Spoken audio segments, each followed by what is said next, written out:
Welcome to the I Fired My Boss franchise podcast. My name's Dan Claps, founder and CEO of Franchise Playbook, a franchisor platform where we create, own, and operate dynamic franchise brands in the mobile services space. And my life's goal is to help people just like you fire their boss and become a business owner. And I'm Christian Dadulak, top franchise consultant and co-founder of Real Franchising, a leading franchise consulting firm. And together, we're on a mission to help people fire their boss, hire themselves, and live the American dream through franchise ownership. What is going on, franchise fam? Christian Dadulak here, co-host of the I Fired My Boss franchise podcast. Welcome to another episode.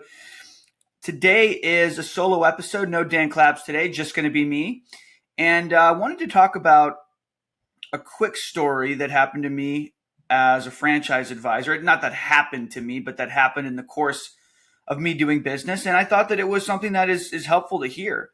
And it's a story of a candidate I was working with who was moving pretty far with a specific franchise. And I won't name the brand, but it's a fantastic opportunity. It's in the youth enrichment space.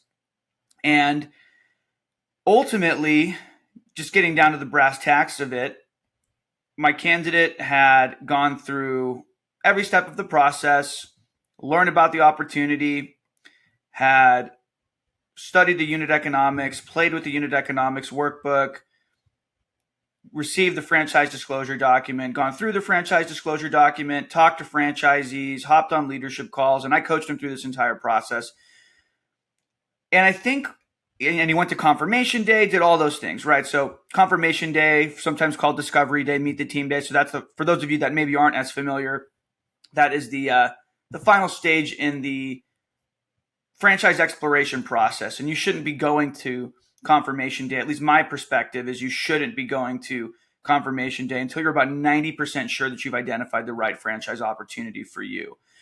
It's not something where you're going to it to just learn more information.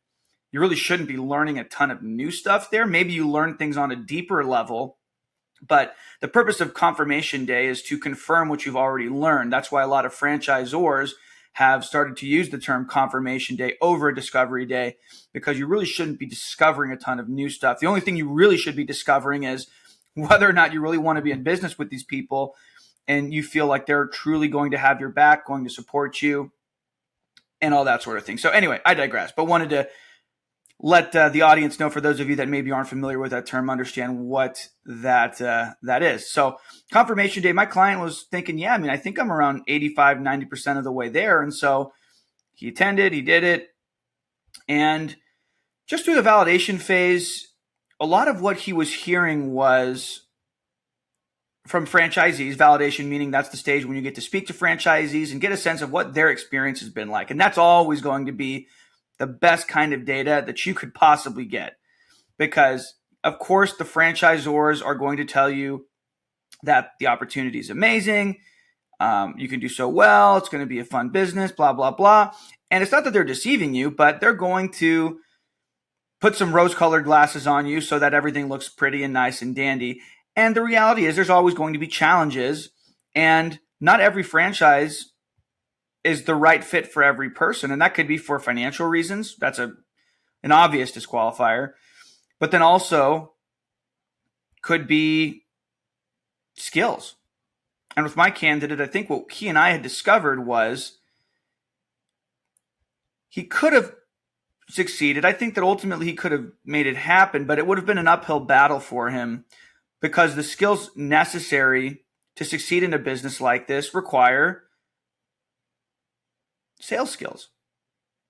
And not necessarily where you're a trained professional salesperson, but you're not afraid to go out there and build relationships. If you were to walk into a business or talk to parents or schools or whatever the case is, you're happy to do that.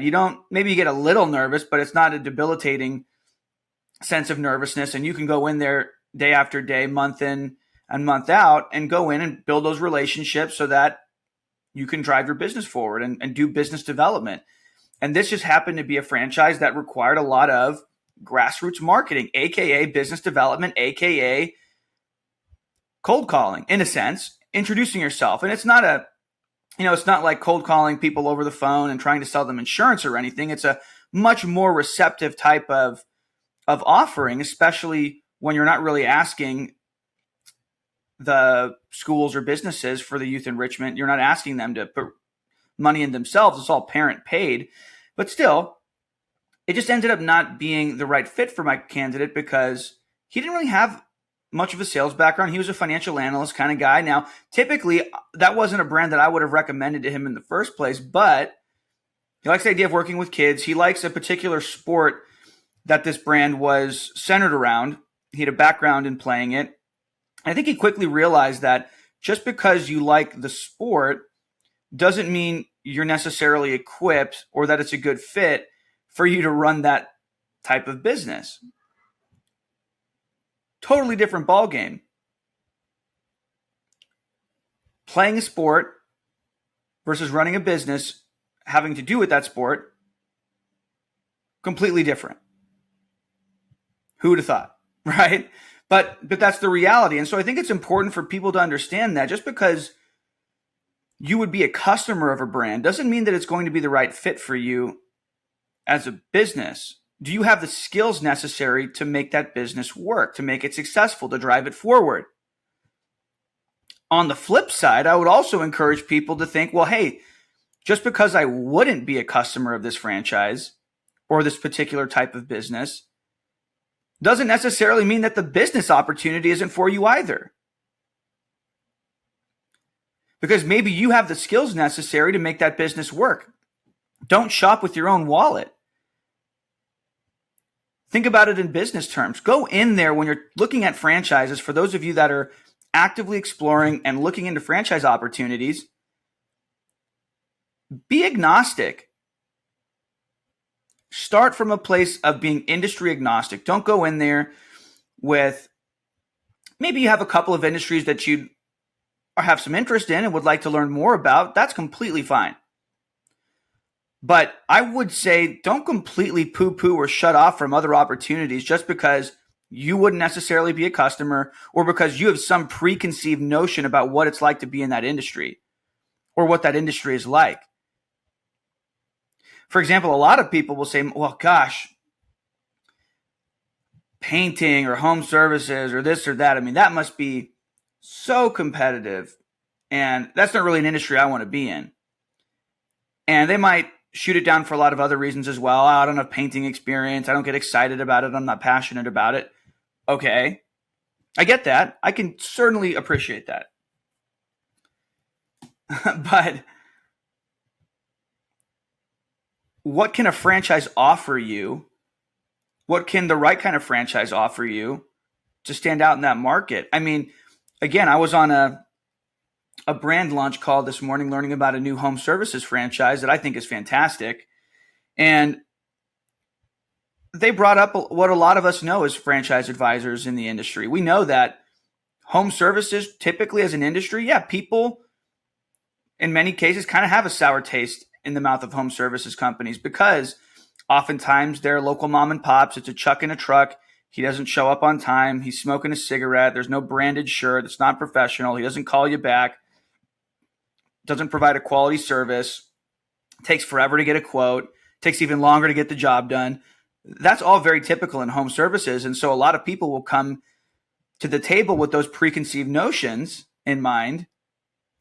And that's a good thing. That provides opportunity. If you have the systems, processes, playbook in place from the franchise that allows you to deliver a better customer experience than all of the rest of the industry who has created that bad taste in the mouth of the consumer, and you just do what you say you're going to do, which is really just doing that alone is going above and beyond in the home services space. That alone helps to set you apart. So I'm going off topic. I'm going on a tangent a little bit, but I think it's important to say that because at the end of the day, just because you're passionate about a certain thing doesn't mean it's the right business for you. And on the flip side, just because you're not passionate about something, at least on the surface of it, doesn't mean that it's not a good business for you. Just because you're passionate doesn't mean it is good for you. And just because you're not passionate doesn't mean it's not. Bottom line. And that's why I think people need to be a little more open-minded when they're looking at franchise opportunities, because you just don't know. How do you know unless you dig beneath the surface? Give it a shot. You might be saying no to something that is the best damn thing that ever happens to you purely because you have some preconceived notion, some preconceived idea that may or may not be grounded in reality, but you're going to let that idea steer you away from what could be potentially a life-altering opportunity. And going back to what I was originally talking about with my candidate in that story, you might let your passion for something steer you toward a business that really you have no business being involved in. And you might be willing to overlook some things about whether or not you're truly the right fit for the business purely on the basis of, hey, this would be a fun business to be in. I can get excited about it. I love this business. I love what the business is about. But passion doesn't equal success, folks. You need to be excited about what you do. You need to be excited about your business. You need to love your business. Don't get me wrong, but passion can be learned. I think passion is overrated. Passion can be learned through the business. I don't really personally care about the widget for me personally, and I know a lot of people like that, but I know some people do. And some people that would rather be in a business that looks fancy and pretty rather than be in a business that actually builds real wealth. But the widget doesn't necessarily matter, and you could learn passion. You can get excited and passionate about maybe not the industry itself, but maybe over time as you're in that business, you can. But what can you get excited about? Well, the customer service, seeing how excited people get when you do a great job, seeing people, strategic partners, customers, whoever, refer you to other people because you did a great job. That's a great feeling. Having people talk about you in the community, winning awards in your community for giving back and charity and for being a phenomenal leader in your space, for building a team and managing great people and giving them jobs and opportunities, mentoring them, seeing people go from just an entry-level employee and growing into management and beyond. That's a great feeling. And I think that's something that many people can get passionate about. Can you? So does it really matter what industry that you get into? Yes, it does. We have to make sure it's a viable industry and that it matches up to your skill set. But that is what is more important than making sure it matches up with your passions or something that's necessarily super sexy. And then letting, again, preconceived ideas steer you away from it. So anyway, going back to my candidate, through the discovery process, we just learned that it's going to be a little bit more of a grind. Now, the nice thing about this business is it's home-based. There's really only one key employee you start with, maybe a couple. And then there's really no marketing expenses either because it's a grassroots business. You're going out there and building relationships in the community. So you really have no fixed costs with this business. The three biggest costs, real estate, labor, marketing, are completely eliminated or reduced. So you don't have a ton of employees and you only need to hire people on for this type of model as you sell programs. So your fixed costs are exceptionally low. And the marketing costs, again, are also very low because it's about building relationships. It's a heavily word of mouth business. So that's all great. Your fixed costs are low. Your overhead is much, much lower than most businesses. Higher profit margins by far. But it's a grind. There's a ramp up period. You have to be, it's a boots on the ground kind of business. And you could put a manager in place,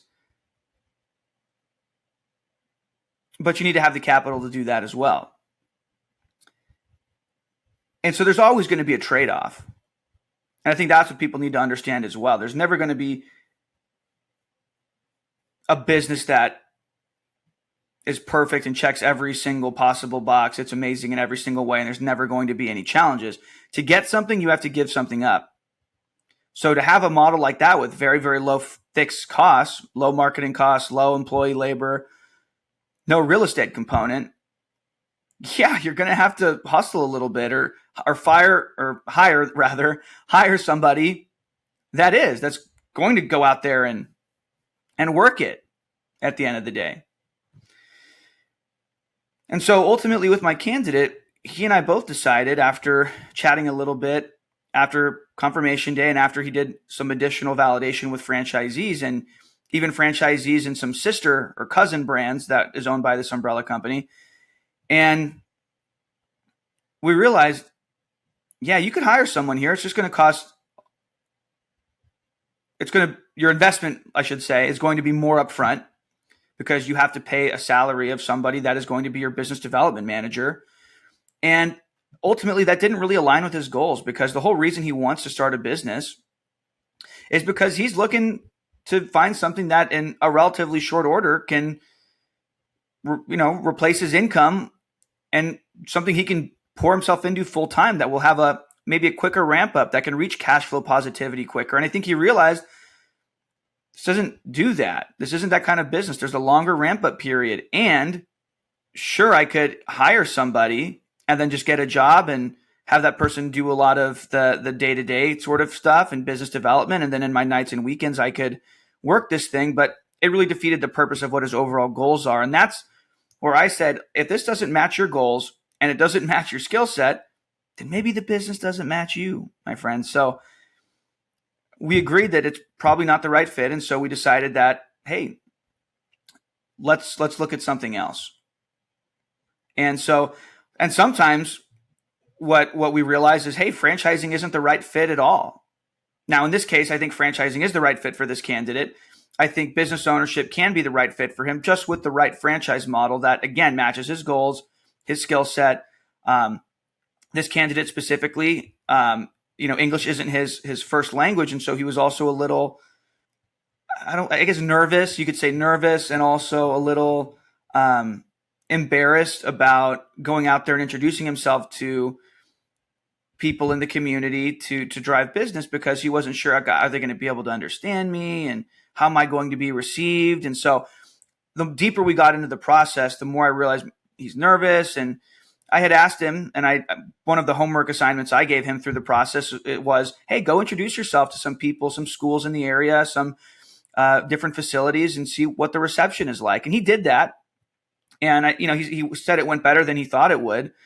But ultimately, I think he got a little gun shy and realized, look, I did it a couple of times. I think it probably took more energy out of him to summon up the courage to do that a couple of times than he was going to be willing to do on a day in and day out basis, at least through the initial ramp up of the business. And so no harm, no foul. I would rather someone not move forward with the franchise than move forward with the wrong fit. And that's the purpose of the franchise discovery process, is to figure out, A, is franchising the right fit for me at all? Is business ownership the right fit for me at all?